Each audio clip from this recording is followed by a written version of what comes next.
Hello friends, কেমন আছেন সবাই? আশা করছি সবাই অনেক অনেক ভালো আছেন। তো ফ্রেন্ডস, আজকের ভিডিওটিতে আমি আপনাদের জন্য নতুন একটি টপিক নিয়ে চলে এলাম, যেটা সম্পর্কে হয়তো আপনারা ভিডিও টাইটেল অ্যান্ড থাম্বনেল দেখেই বুঝতে পেরেছেন। তো আজকের ভিডিওটিতে আমি আপনাদের সাথে যে টপিকসটা শেয়ার করব সেটা হচ্ছে কিভাবে আপনারা আপনাদের মোবাইলের সার্চটিকে তাড়াতাড়ি ফুরিয়ে যাওয়া থেকে রক্ষা করতে পারবেন।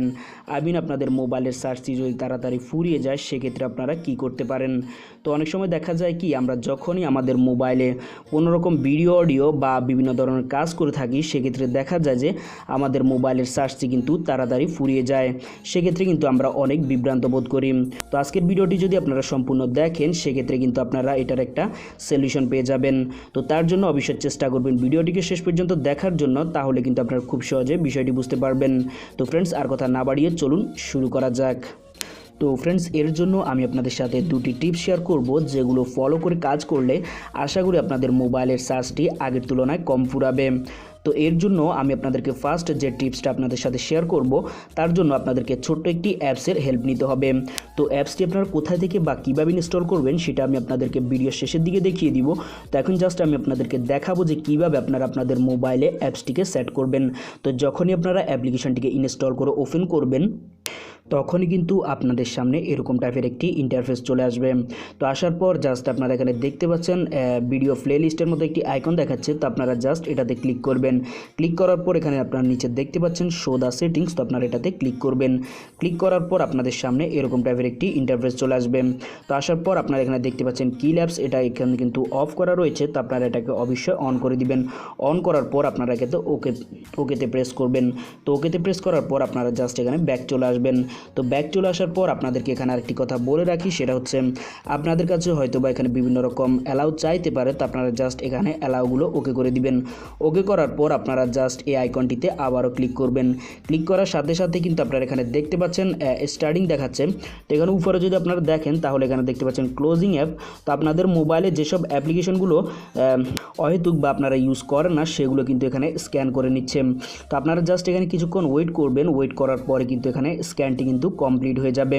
তো এই স্ক্যানটির মাধ্যমে কিন্তু আপনাদের সার্চটি কিন্তু আগের তুলনায় কম ফুরাবে এবং আপনাদের ব্যাকগ্রাউন্ডের যেসব অ্যাপ্লিকেশনগুলো এখানে রানিং অবস্থায় রয়েছিল সেগুলো কিন্তু এখান থেকে ক্লোজিং হয়ে যাচ্ছে। তো এর ফলে কিন্তু আপনাদের সার্চটি কিন্তু কম ফুরাবে এবং আগের তুলনায় আপনারা দেখতে পারবেন যে আপনাদের সার্চটি কিন্তু কম ফুরাচ্ছে। তো আপনারা জাস্ট এখানে কিছুক্ষণ ওয়েট করবেন।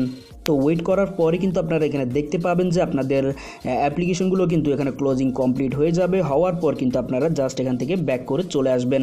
তো ব্যাক করে চলে আসার পর এখন আমি আপনাদের সাথে সেকেন্ড যে টিপসটি সেটা শেয়ার করব। তো সেটা করার জন্য আপনারা জাস্ট আপনাদের মোবাইলের সেটিংস অপশানটিকে ওপেন করে নেবেন। তো আমি জাস্ট আমার মোবাইলের সেটিংসটিকে ওপেন করে নিচ্ছি। ওপেন করার পর আপনারা জাস্ট এখানে নিচে চলে আসবেন। নিচে চলে আসার পর আপনারা এখানে একটি অপশান পেয়ে যাবেন ডেভেলপার অপশান নামে। তো আপনারা জাস্ট এটাতে ক্লিক করবেন। ক্লিক করার পর আপনারা জাস্ট এখানে স্ক্রল ডাউন করে নিচে চলে আসবেন। নিচে চলে আসার পর আপনারা এখানে অ্যাডভান্সে ক্লিক করবেন। অ্যাডভান্সে ক্লিক করার পর আপনাদের সামনে আরও একটি কিন্তু পেজ এখানে চলে আসবে। তো চলে আসার পর আপনারা এখানে নিচে চলে আসবেন। তো নিচে চলে আসার পর আপনারা এখানে একটি অপশন দেখতে পাবেন ব্যাকগ্রাউন্ড প্রসেস লিমিট। তো আপনারা জাস্ট এই অপশনটিতে ক্লিক করবেন। তো আপনাদের ক্ষেত্রে যদি এখানে স্ট্যান্ডার্ড লিমিট অপশনটি সিলেক্ট করা থাকে তো সেক্ষেত্রে আপনারা কি করবেন, আপনারা জাস্ট এখানে সেকেন্ড যে অপশনটি দেখতে পাচ্ছেন নো ব্যাকগ্রাউন্ড প্রসেস, তো আপনারা জাস্ট এই অপশনটিতে এখানে সিলেক্ট করে দিবেন। এই অপশনটি সিলেক্ট করার মাধ্যমে এখানে হবে কি, আপনাদের ব্যাকগ্রাউন্ডে যেসব অ্যাপ্লিকেশনগুলো এখানে রানিং অবস্থায় ছিল সেগুলো কিন্তু আর থাকবে না এবং আপনাদের মোবাইলের যে ব্যাটারির চার্জটি রয়েছে সেটা কিন্তু আগের তুলনায় কম ফুরাবে। তো ফ্রেন্ডস, আপনারা এই দুটি টিপসের মাধ্যমে কিন্তু আপনাদের মোবাইলের ব্যাটারির যে চার্জ নিয়ে সমস্যা ছিল সেটা কিন্তু অনেকটাই কমে যাবে। তো ফ্রেন্ডস, অবশ্যই আপনাদের যাদের মোবাইলে এই সমস্যাটি দেখা দিচ্ছিল তারা অবশ্যই এই দুটি কাজ করে নেবেন। আশা করি আপনাদের ব্যাটারির চার্জটি কিন্তু আগের তুলনায় অনেকাংশেই কম ফুরাবে। তো আপনাদের থেকে যদি আজকের এই ভিডিওটি ভালো লাগে তাহলে অবশ্যই ভিডিওতে একটি লাইক দিয়ে দিবেন আর অবশ্যই কমেন্ট করে জানাবেন আপনাদের থেকে ভিডিওটি কেমন লেগেছে। আর আপনারা যদি আমার চ্যানেলে নতুন হয়ে থাকেন তাহলে অবশ্যই চ্যানেলটিকে সাবস্ক্রাইব করে পাশের বেল আইকনটিকে অন করে দিবেন। তো ফ্রেন্ডস, দেখা হচ্ছে নেক্সট টিউটোরিয়াল। সে পর্যন্ত সবাই ভালো থাকুন।